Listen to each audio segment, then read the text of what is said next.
Bonjour à tous et bienvenue sur Tesla Alsace. Alors d'abord, je voulais vous souhaiter une très bonne et joyeuse année 2022. Merci encore pour votre fidélité. Une année 2021 riche en émotions, puisque j'ai vendu ma Model 3 Ghost pour pouvoir acheter ce beau Model Y avec lequel j'ai parcouru exactement 8674 km depuis le 4 septembre, donc octobre, novembre, décembre. 3 mois, presque 4 mois maintenant, pendant lesquels j'ai fait presque 9000 km, donc c'est un bon rythme. Alors, vous savez, dès le départ, j'essaie toujours d'être objectif sur les voitures que j'ai. J'adore ma voiture, mais je suis pas non plus un fan inconditionnel de Tesla. Quand il y a des choses qui me plaisent pas, eh bien, je le dis. Alors, c'est une voiture fantastique, mais voilà, dès le début, j'ai dit que les suspensions étaient un peu dures, ce que je pense toujours, mais on s'y fait. Avec le temps, la conduite, la tenue de route est fantastique. La consommation, écoutez, ça c'est intéressant, on va regarder ça de suite, puisque vous pouvez voir que à l'heure actuelle, je suis à 174 Wh au kilomètre, quasiment depuis le début, puisque vous voyez, j'ai 2 km de différence, ce qui est honnêtement, avec l'hiver inclus, très similaire à la moyenne que j'avais avec ma Model 3 Performance Ghost. Donc, ça montre un peu, voilà, aussi les capacités en termes d'autonomie de cette voiture. Alors évidemment, sur autoroute en hiver, avec de la pluie, du vent, c'est comme une autre paire de manches, mais vous pouvez faire, on va dire, 250 km vraiment en partant à 100%, en hiver, vraiment dans les conditions les plus difficiles. Ce qui paradoxalement n'est pas vraiment différent de ma Model 3 2019 où je n'avais pas la PAC. Donc évidemment avec les Model 3 long range de 614 km, il y a une différence, c'est clair, mais pour les quelques trajets que je fais au cours de l'année, ça suffit amplement, et surtout le gros avantage que vous connaissez, c'est le chargement de la voiture. Là, c'est clair, il y a une grosse différence, c'est vraiment très pratique pour ramener tous les bagages de la famille, et Dieu sait s'il y en a. Alors ça, c'était le petit côté négatif au départ, mais il y a eu beaucoup d'améliorations du Model Y au cours de l'année. La première, c'est pas vraiment une amélioration, c'est qu'au niveau de la batterie, j'ai fait presque 9000 km et mon autonomie n'a pas bougé. Je suis toujours autour de 494-500 km avec une capacité utile de 73,3, ce qui fait un peu, enfin, avec le buffer, donc ça fait 70 kWh contre 71 environ au départ, donc une dégradation de la batterie vraiment minime. J'ai chargé en tout 2300 kWh, j'ai déchargé 2151 MWh.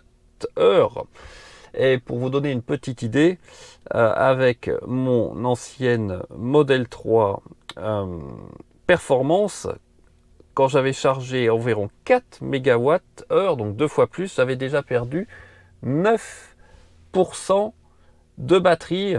D'ailleurs, j'étais arrivé à peu près à 66 kWh utiles au lieu de 74 au départ. Donc, en ce qui me concerne, il n'y a pas photo.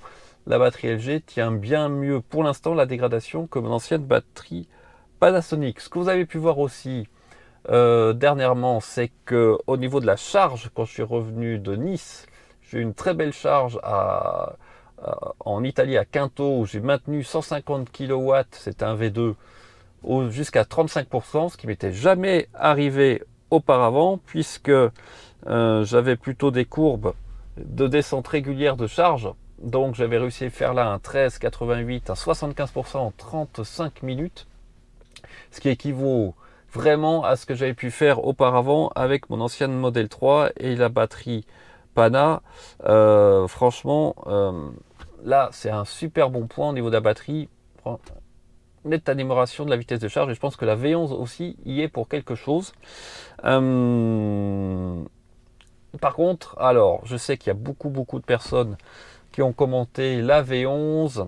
J'avoue que je ne suis pas si enthousiasmé que ça sur la V11 à titre personnel. Graphiquement, oui, c'est nettement mieux qu'avant, c'est beaucoup plus moderne. Mais à titre personnel, je trouve qu'on manque de accès rapide à certaines fonctions qu'on pouvait faire en un clic avant. qu'on ne peut plus faire maintenant en un clic. Alors juste pour vous montrer un peu comment était l'ancien menu, hein, on avait accès en bas à gauche directement aux essuie-glaces. Bon, les caméras, on peut les mettre en bas, ça c'est pas le problème. La charge, on peut maintenant en haut, mais comme c'est plus petit, c'est pas si facile que ça à taper pile poil sur l'icône de la batterie. Ce que je regrette aussi, mais ça c'est pas spécifique à la V11, c'est que quand vous approchez comme ça, en dessous de 30 cm, vous perdez toute sensibilité. Donc ça serait bien d'arriver au moins jusqu'à 15 ou 10 pour savoir exactement où est-ce que vous en êtes par rapport aux obstacles à l'avant. Après, vous avez juste le menu arrêté qui se met devant vous. Alors je sais aussi que certains disent que si on défile ici, on peut toujours avoir l'estimation avant pour arriver à destination, mais que c'était plus pratique auparavant dans ce menu ici d'avoir directement le pourcentage de la batterie à votre point de destination plutôt que de devoir faire dérouler toutes les différentes étapes.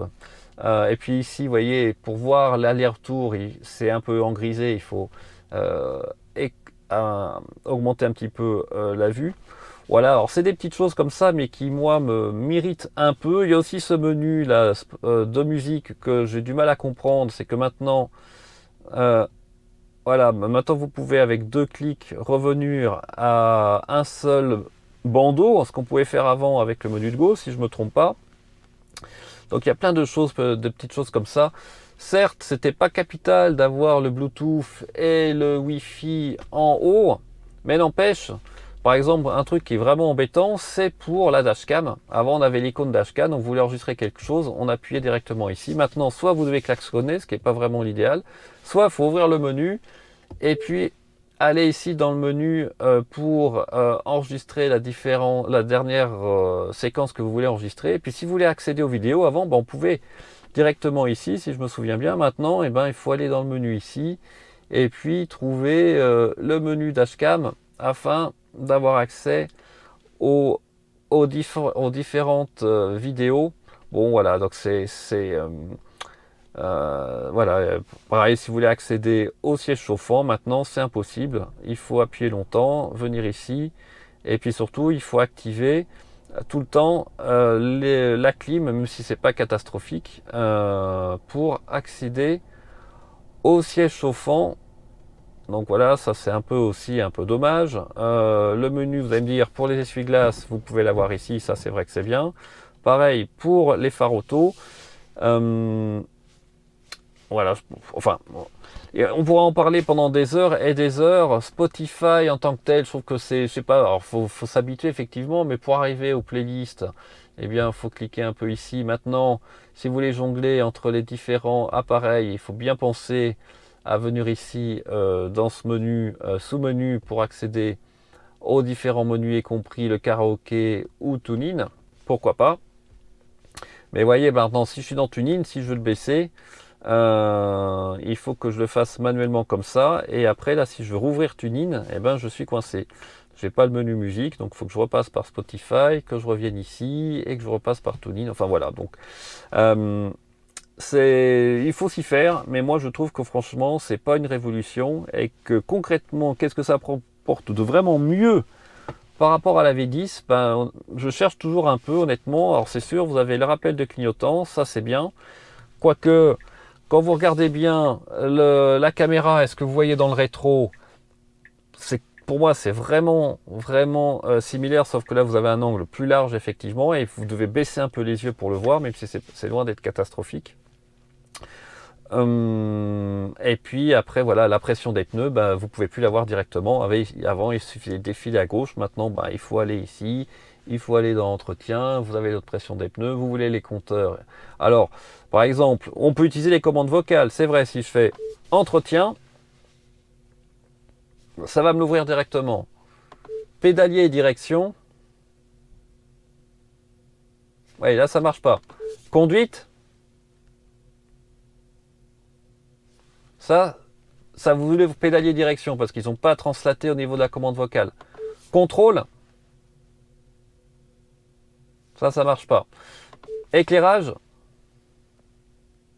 ça marche. Par exemple, les compteurs, ça va pas marcher. Si je fais ça, si je veux accéder directement au kilométrage de la consommation. Compteur.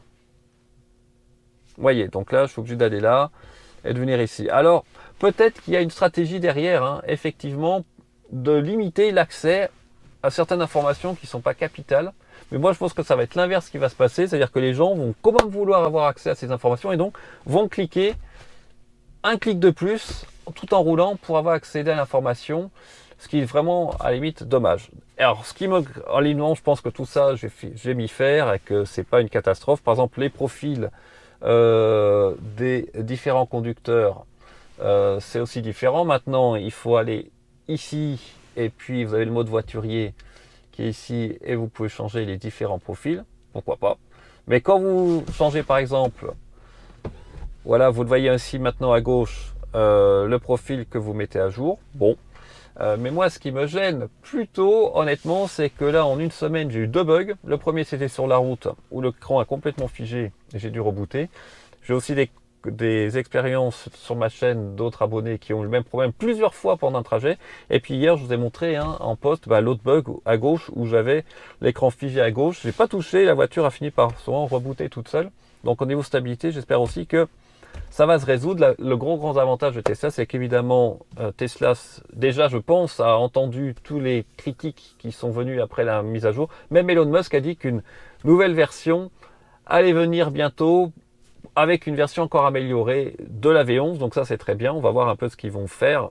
Je pense honnêtement qu'ils sont allés un peu vite pour la sortir avant Noël, à mon avis.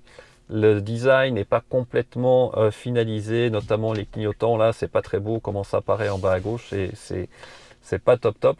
Et puis surtout, il a dit aussi qu'en mars, il y a une nouvelle version de l'autopilote, entre guillemets, pour l'Europe, probablement aussi au niveau de la reconnaissance des panneaux. Donc ça, je croise les doigts, ça peut être vraiment très bien. Et voilà, donc c'était mon petit bilan de l'année. Je suis très content de mon Y. Je vous souhaite pour tous ceux qui n'ont pas encore une Tesla, qu'ils puissent l'acquérir. Ou une autre voiture d'ailleurs, hein, une Kia EV6 ou une. Je vois je vois quelques Ioniq 5 aussi maintenant.